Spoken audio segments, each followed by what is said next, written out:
Next up is something a little different, so I hope you all are patient enough to wait for it. It's been a while, hasn't it?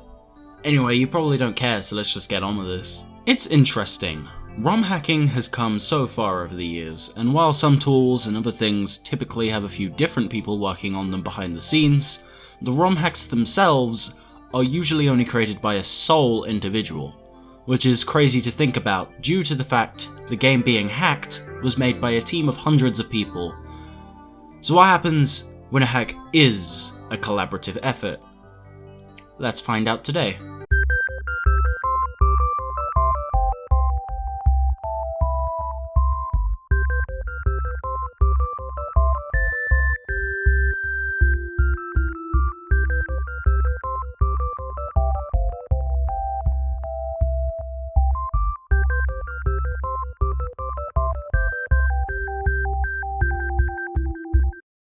Another Mario adventure is a ROM hack created by Aglab 2. The whereabouts of Aglab 1 are unclear, but Aglab has also helped create All-Star Adventure Extreme Edition, and also created Mario Adventure, which is technically the predecessor to the hack I will be talking about today. I've never played it, so I don't know how it relates. The gimmick of this hack though is that it features tons of guest levels from other hackers in the community. These hackers include Brodoot, Scuttlebug Razor, Mr. Comet, and even Kaiser Manuar, the creator of Last Impact, another hack I've spoken about on this channel. This is a shameless plug. The hack has 120 stars and was released on August 21st, 2020, that year, so it's pretty recent. Today, I'm going to break down why this hack works so well, and how despite its release date, manages to be pretty classic in its structure/formula, while also having some nifty additions to set it apart from the rest. This is another Mario adventure, a modern classic. The story of this hack is as simple as any other. Spawn in, get stars, beat Bowser, and that's about it. It's a simple formula, but it works well enough to get me engaged in the gameplay. Apparently Bowser is doing good deeds now, however, as he has removed 100 coin stars from the game. Do we really need to defeat him? Absolutely. But it's still nice that he made our lives easier. You find out this stuff from the Bob-omb buddy at the start of the game. I personally think he's a little shit, as the info he gives about side courses is wrong. Apparently all side courses have 1 star, despite every course in the Hall of Fame, which, come on, they are basically side courses, all have 2 stars. Fuck you, Bob-omb buddy. Jokes aside, this is a fine setup. Upon spawning in, you will discover that this game actually gives you way more freedom in choosing what levels you would like to explore, meaning if you don't like a particular level, you may skip it. Which is good design, as it means you don't have to do some of the more tedious missions if you don't want to. You also learn that this game thinks you are retarded, and that you need a red coins radar. Of course I'm kidding, you can turn this off if you want to, which means it is a nice addition for those who are having trouble with any red coin star, though I do think this radar would work better in a hack with bigger levels. Anyway, the fact that the beginning of this game teaches you this stuff without the need to use the bitch Bob-omb buddy for the info is also a nice design. Kudos. Back on the topic of levels, let's talk about the worlds this game has to offer, as there's quite a few solid ones. First, let me go through the main courses before I go through the guest ones. Yes, unlike past reviews, I'm going to touch on more than just 5 levels. I felt before that singling out 5 certain levels was a bit unfair, but I am glad to say that I have rectified that. Anyway, let's get into the levels. The first level is Tree Trunk Valley, and as a starting level is fairly straightforward. It has a feel I personally really like about this hack, and that is the compact level design. It means nearly everywhere on each main level is necessary, which for mission-based gameplay is actually great. Most of the stars here require pretty simple platforming, and it's fairly chill. Also, before we go on, let me just briefly touch on the replacement for the 100 coins. The blue coin switches now act as a timed challenge, which is a good idea.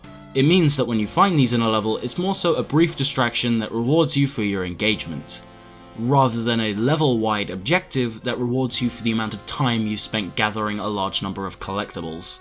One thing I kinda wish was different in this hack is the fact that red coins only appear on the specific mission they are based in, which is a little annoying as red coins can be a nice star to get if you're having trouble getting any of the others.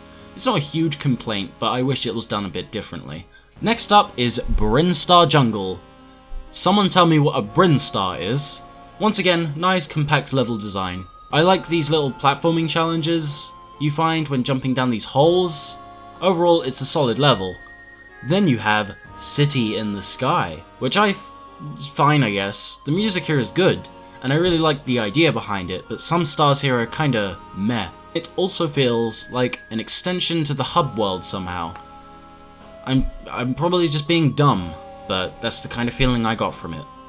The Bustin' Dusk Beach is next.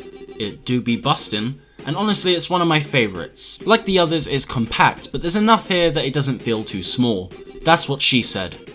I really like this challenge where you have to stay in this 2D safe zone, but have to break away from it to collect these mini stars. The catch, of course, being that you only get a certain amount of time to do this before your health drains out. It's a fun challenge. There's also this hidden entrance star that isn't just filler. Colourful Pyramid Desert is my favourite level in this game. I love how each quarter of the level is a different colour, and has a different environment to reflect that. The green part being more jungly, for example. It's a nice bit of creativity that I enjoy. I also love this sky part and how you get low-key moon jump hacks to get the little star things. Yes, I just said those words. Great level all around. Even if this lava bounce bit is kinda cringe, I won't lie. I think you get the gist of the main levels' quality by now, so just to summarise, the rest of them are all good. Obviously, to your surprise however, there are way more levels in this game, which are the guest levels. So let's go through some of those ones, shall we? Okay, by the way, not gonna go through all of these levels, just gonna go through all the ones I found the most noteworthy, so let's just go through them, shall we? First up, we have the classic stage, made by TomatoBird8, who by the way is very modest about his level. Another Mario adventure by Aglab 2, supposedly one of the best hacks of 2020. Well, actually, definitely, because I already saw that my level looks pretty good there, so just because of that, I think it would be one of the best games of this year. Overall, this is probably one of my favourite guest levels, as it really fits with the overall style of the main levels in general. Fun fact actually, TomatoBird initially intended these levels to be part of a hack he was making himself, before he scrapped the project and decided to give these models to Aglab to use in his own hack. Just saying, you should probably check out this stream he made of him playing the hack. It's pretty entertaining. The other two notable ones are Mountains Above the Clouds, which sounds like the name of a mission, not a course, created by Brodoot, who like always delivers with a solid level. Not a fan of the lava bounce section though, more on that later. Finally, you have the Temple of Prometheus, which is a Greek mythology styled level created by Usernames Are Spiders. Not a fan of the platforming in this one, but the overall aesthetic is very unique and interesting. Greek mythology is interesting. Haven't gone over the Hall of Fame ones yet, so let me do that now.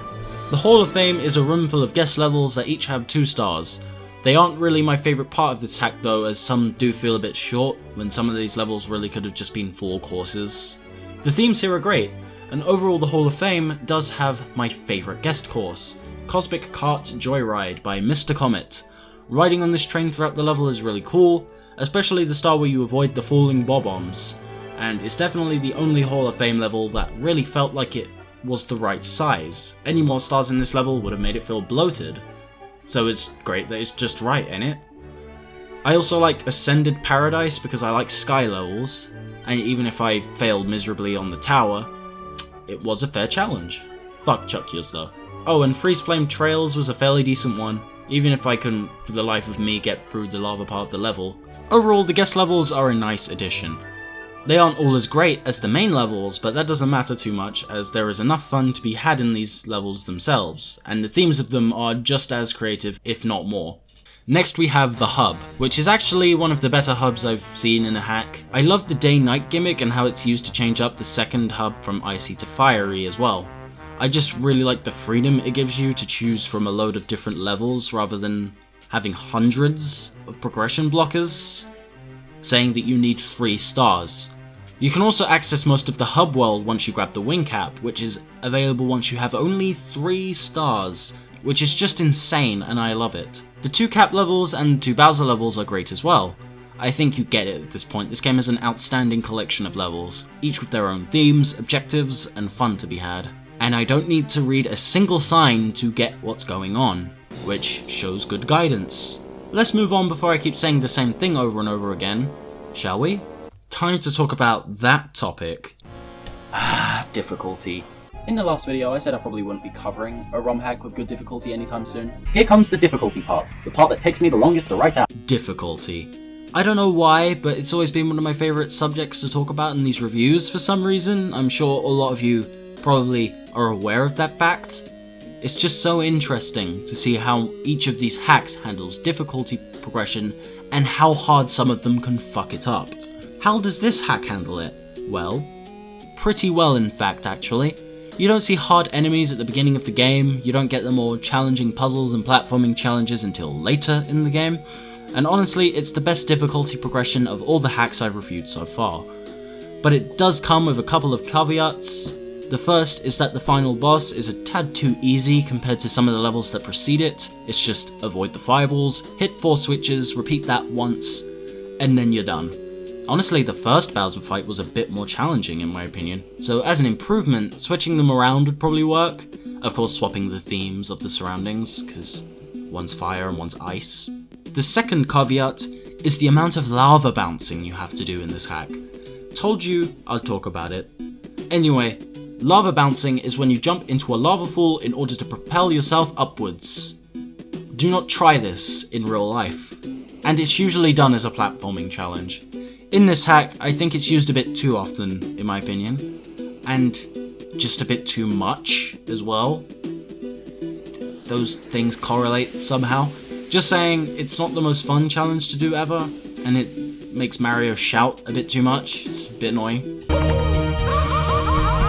I also had a bit of trouble with these platforms in the Temple of Prometheus. I swear, if these things were patched already, I'm gonna jump into a lava pool and hope to bounce off it. Fuck me. I think that's about enough on difficulty at this point. To sum up my thoughts, difficulty good, lava bounce bad. Now time for the thing I was probably most excited to talk about in this review. Presentation. Cause damn, this hack do be having some sexy presentation if I must say. So let's go through the usual 4 topics. Oh yeah, this hack won't have the custom coding topic as I've pretty much already gone through all the custom coded things this game has. Not all of them, but, you know, pretty much all of them. That makes sense. First we have collision, and I'm just gonna cut to the chase, it's solid. There's not any problems to record here, all of the collision acts like it should, all the geometry is collisioned properly. In fact, there's a lot of interesting bits of geometry in this hack, like this. Speaking of geometry, the models in this hack are absolutely fantastic. Lots of different themes, vibrant textures, and some surprisingly realistic looking environments all blend together really well, honestly. It shouldn't, but it does. In fact, it's so great that I actually don't have any flaws to point out with this subject either. Everything here is up to the standard and beyond. I love how realistic the geometry is in this hack. It's also adventurous in design. I did learn that the guest levels were probably textured and touched up by Aglab later on, as Tomato Bird does mention how his model had a bunch of vertex colors and new additions to it, which is probably the reason why all the guest levels do look very much connected to the others. Speaking of textures, this is certainly the opposite of something like Green Stars, as this hack has tons of variety in its texture work, and worlds. I really like how even though the texture style is much more vintage and realistic, it still manages to be just as colourful as any other ROM hack could be, which is good. Finally, we have music. I'm not much of a music guy, I know music people, and they know about it a lot more than I do, but I know when something sounds good, and boy does the soundtrack here sound good. Here are a few examples of tracks I enjoyed.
I was saving my favourite till last, My Way by Frank Sinatra.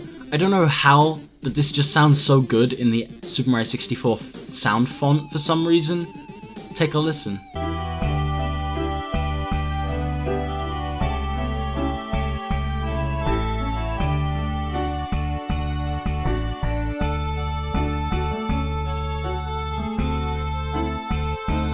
So yeah, overall the presentation of this hack is pretty good.